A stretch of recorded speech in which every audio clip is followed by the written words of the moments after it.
Thank you very much, Dr. Lightfoot. Well, I'm really excited to be here, be able to talk to you guys. I know I'm kind of the new guy in town, so I've met some of you. Look forward to meeting all of you. I'm really excited to be able to talk about something I'm very passionate about and hopefully get your thoughts on as well.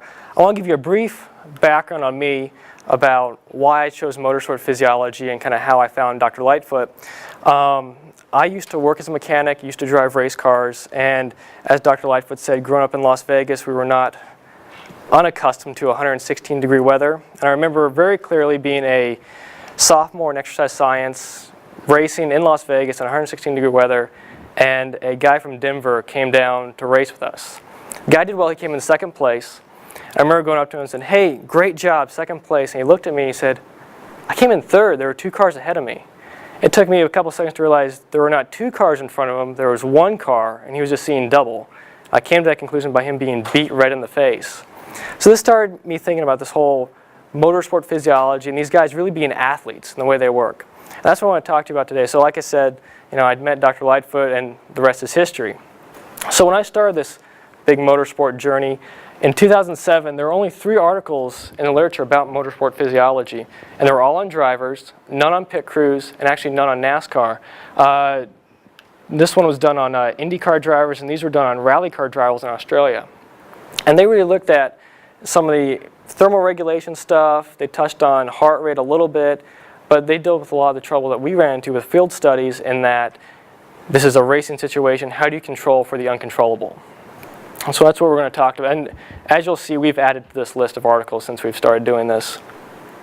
So this is kind of an outline of what I'm going to be talking about today. I realize that the great thing about Texas A&M is there are so many people from such a diverse background, often from around the country and the world. So I'm going to give a quick background on what NASCAR 101 is. I'm going to do a little bit of talking about the NASCAR pit crews, what their days are like. If you were a pit crew athlete, what you would do on your day-to-day. And then I'm going to talk about some of the fitness characteristics of being a pit crew, what you would expect to see as a pit crew athlete. And the last thing we're going to talk about is some of the physiological adaptations of being a pit crew athlete. And this is really what we're going to talk about is what makes these guys athletes, what allows them to compete in this type of environment. So just a couple of NASCAR 101 stuff. I'm going to throw some terms out. I want to make sure we're all on the same page. I want to distinguish between the terms team and organization. So here we have Hendrick Motorsports, probably the biggest racing organization in NASCAR. Those of you familiar with NASCAR, I'm sure have heard of Hendrick. They're the organization, and the teams they field are the cars. So they have the 48 team, the 24, the 80, and the 5. And when I start referring to pit crew teams, I'm referring to the car that service. So I say the 24 team, that's the pit crew for the 24 car, which is driven by Jeff Gordon. Just, I'm sure most of you know this, just a couple terminology as I proceed so we're on the same page. So let's talk a little bit about NASCAR. It stands for the National Association for Stock Car Automobile Racing. And as with all sports, there are various levels of competition. The highest level of competition in NASCAR is the Sprint Cup. And it's sponsored by Sprint Mobile, the telephone company, although I think they've branched out into various other forms of media. And it's a 36-race season from February to November. And I want to be clear here and say that there's really only about 1 week off from this February to November. So if you can picture yourself as an athlete competing from Valentine's Day till Thanksgiving, that's pretty much the schedule they follow. And they race at 24 different tracks across the United States. And each of these tracks are different themselves, but they can be broken down to 4 categories. The first is the super speedways, which here's an example. This is Daytona right here. And they're defined as tracks that are greater than 2 miles in length. They follow the oval shape, and this is where you see, as the name implies, the high speeds. This is hitting 200 plus miles an hour. Next are the intermediate tracks. These are the most prevalent in NASCAR. 47% of the races take place on intermediate tracks. They are about 1 to 1.5 miles in length, something a little bit more. This would be an example of, say, Charlotte or Las Vegas Motor Speedway. We have the short tracks. This is your Bristols, your Martinsvilles, less than 1 mile in length. They're characterized by usually being fully enclosed. With Bristol, they say it's the Coliseum. So that's kind of, and there's a lot of that bashing, cars banging into each other. That's kind of your typical NASCAR of cars banging into each other right there. And lastly are the road courses. So for those of you familiar with Formula One, this is what those types of courses are, left and right-hand turns. There are only 2 courses on the season that NASCAR teams race at. If you talk to Tony Stewart, it's simply to make him mad that he has to race on these tracks.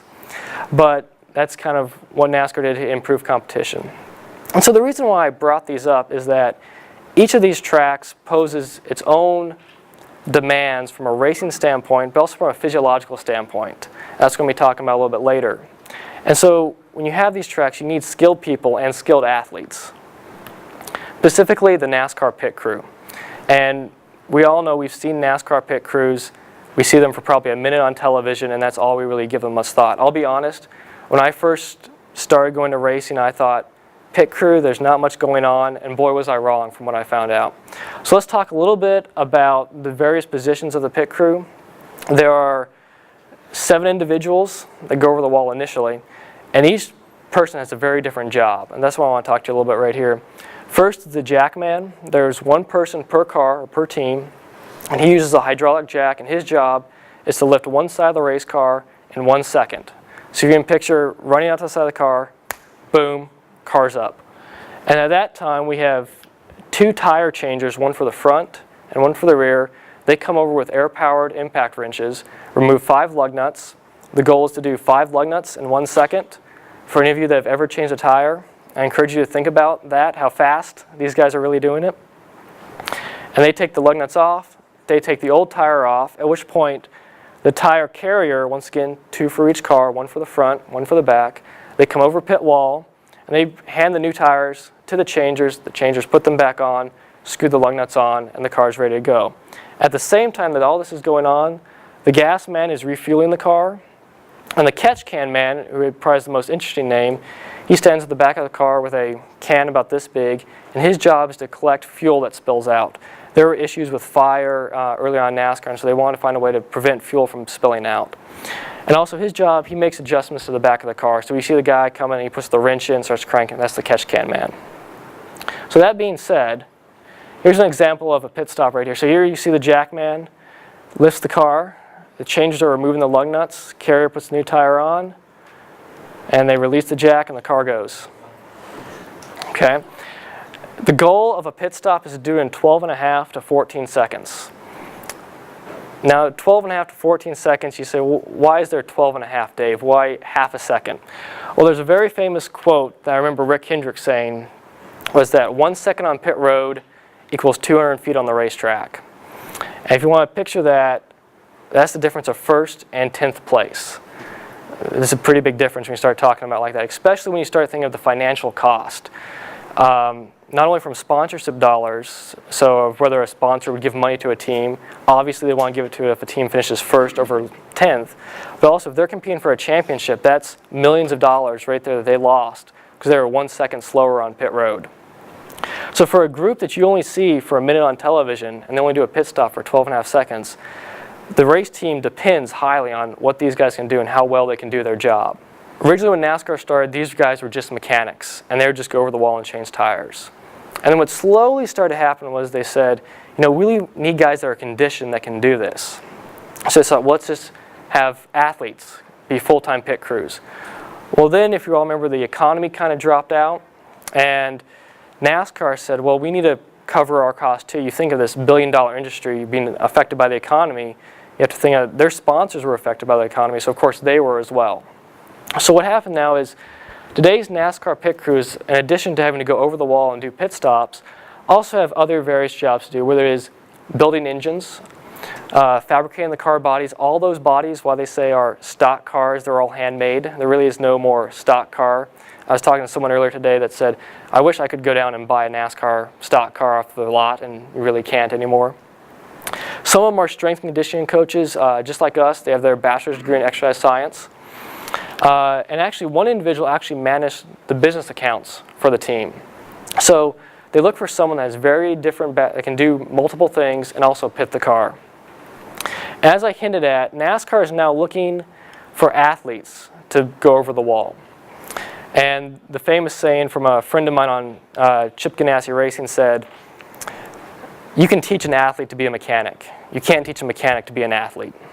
And so what they look for now is the main sports they pull from are college level football, baseball, and hockey. The same person from Ganassi said, We'd like our carriers and jackmen to be football players, specifically linemen. And the tire changer usually is a baseball shortstop. So in your head, if that's the type of bodybuild you're picturing, that's kind of how these guys are placed. So let's talk a little bit about what the day-to-day job duty is of being a NASCAR pit crew. As you can see, it's a 7-day-a-week job. I already said from February to November, so it's obviously a very long season. Monday through Thursday, day starts at 7 a.m. A lot of times that's talking about what happened at the previous race, going over mistakes that were made, watching film, finding out ways to improve the car for the next race. After that, the pit crew participates in resistance training. I will say, of all the teams we've worked with, every team had a different approach to resistance training, and you'll see me talk about one team's approach a little bit later on. A couple examples. One team only did Olympic type of workouts. Another one did a very applied, looking at hip strength, back strength. From that point, this is when the guys go to do their other job duties, whether it be building the car, managing accounts, that type of thing.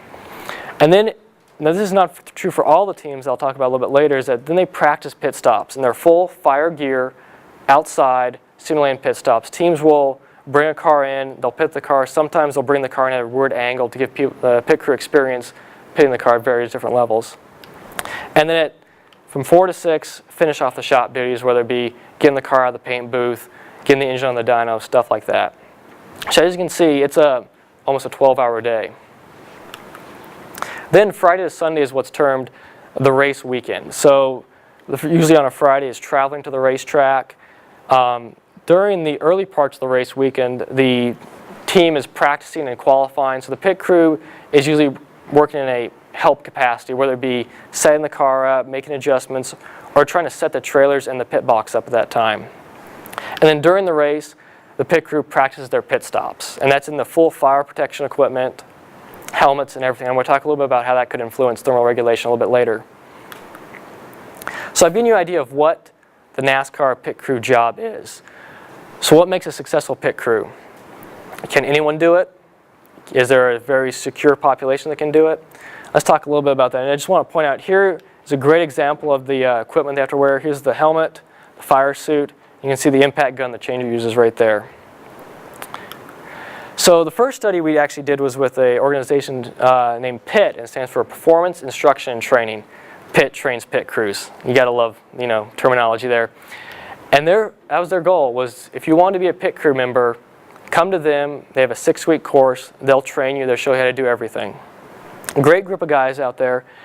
And what they had done is that over the years, they had about 500 students. And they had cataloged a whole bunch of fitness data on them. And they also had what level of competition they were competing at. So they had the highest level, the Sprint Cup. Nationwide is like AAA baseball, if you want to think like that. And then below that is Truck Series, and then here's some minor leagues right here. So they had all this data, fitness, and then where they're competing at. So we said, well, gee, can we make a prediction equation? Can we find out if someone came in, can we measure their bench press, measure a couple of variables, and know where they'd be able to compete at? And so these are all the variables. I will not go through all these that the pit had, but a couple kind of breakdown. They can be broken down into 3 groups. First being general characteristics: sex, weight, height, age. Then there was your typical football combine data: bench press, 40-yard dash, sit and reach. And then you had your NASCAR skills, which were the 2-tire front run, 2-tire rear run. And interesting names, but basically it was just the ability of an individual to run to one side of the tire, change direction quickly, and come back. And so from all these variables, the big predictors of success were sit and reach and the 2-tire front run. And this gave the indication that if you want to be a successful pit crew, it was influenced by flexibility and agility, which, I'll be honest, I was shocked to see. Here you have these big guys lugging big tires around. You thought bench press, squat, those would be your big predictors. And actually, if you start to think about it, if you remember that video I showed, these guys are bending over in weird angles. They're bending at the back, not the knees. So obviously, flexibility is going to play a key role in longevity of being in the sport. Notice you had gender.